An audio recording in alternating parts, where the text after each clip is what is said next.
আমার বয়স 17, আমার আব্বু জেলে থাকার বয়সও 17। আব্বুকে ভুলভাবে ধরা হয়েছে নামের জন্য। আমার আব্বুর নাম আর আমার দাদুর নাম আরেকটা আসামির নাম আর তার বাবার নামের সাথে মিল রয়েছে। এইভাবে করে আব্বুকে মানে ফাঁসিয়ে ধরা হয়েছে, তারপর আমরা ছাড়াতে পারিনি। আমি জন্মের পর থেকে আমার বাসায় কখনো আমার আব্বুকে দেখিনি। আমার বয়স 17, আমার আব্বু জেলে থাকার বয়সও 17। আর আব্বু মুক্তি পেল, আমরা তো আশা করিনি যে আব্বু মুক্তি পাবে। দ্বিতীয়ভাবে দেশ স্বাধীন হলো, পরিবর্তনের কারণে আমরা ন্যায় বিচারের আশা করেছি। হ্যাঁ, আর এখন আব্বুকে পেয়ে অনেক খুশি। কে বাবাকে পেয়ে খুশি হবে না? বাবার সাথে আমি যখন ক্লাস 6-এ পড়ি তখন একবার দেখা হয়েছে জেলে। এখন আমি ইন্টার ফার্স্ট ইয়ারে পড়ি। নামটা বলো তোমার? আমার নাম সাফা জুমান, বাবার নাম জাহাঙ্গীর আলম। আব্বুকে ভুলভাবে ধরা হয়েছে নামের জন্য।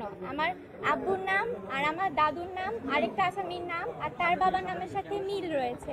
এইভাবে করে আব্বুকে মানে ফাঁসিয়ে ধরা হয়েছে, তারপর আমরা ছাড়াতে পারিনি। ইসলামী বিশ্ববিদ্যালয়ের ছাত্র ছিলেন, তারপরে উনি আমার বাবার ব্যবসা দেখাশোনা করতেন। হঠাৎ করে আমার ভাইয়াকে অ্যারেস্ট করা হয়, আমরা কিছু বুঝে উঠতে পারিনি তখন। তারপর থেকে ভাইয়াকে 1 মাস মতো গুম করে রাখা হয়েছিল। 1 মাস পরে আমরা আমার ভাইয়ার খোঁজ পাই। 1 মাস মতো আমরা হন্যে হয়ে খুঁজেও কোথাও আমার ভাইয়ার কোনো হদিস পাইনি। পরে এতদিন ধরে মামলা চলছে, আমরা আশা করেছিলাম জজ কোর্টেই আমরা খালাস পাবো, কিন্তু 2018 সালের যে রায় হয় সেখানে আমরা আমাদের ন্যায় বিচার, প্রত্যাশিত বিচার আমরা পাইনি।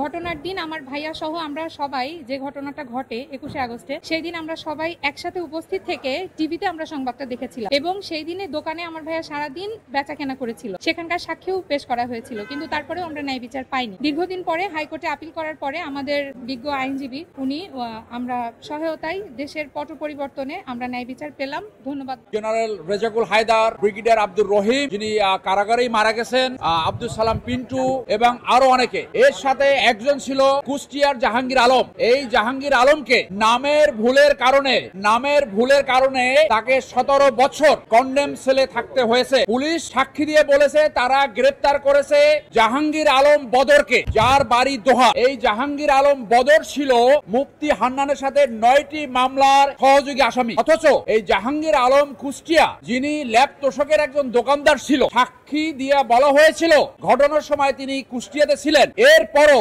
অত্যন্ত অন্যায্যভাবে, অত্যন্ত অন্যায়ভাবে তাকে পাতানো সাক্ষী দিয়ে তাকে ডেথ সেন্টেন্স দেওয়া হয়। 17 বছর তিনি এই কন্ডেম সেলে ছিলেন। আজকে আমরা ন্যায় বিচার পেয়েছি। আমার ডান পাশে যে মেয়েটি আপনারা দেখছেন, তার বয়স ছিল তখন 4 মাস। অন্যায়ভাবে মিথ্যা মামলায় গ্রেপ্তার হয় এবং এখন সে মুক্তি পেয়েছে।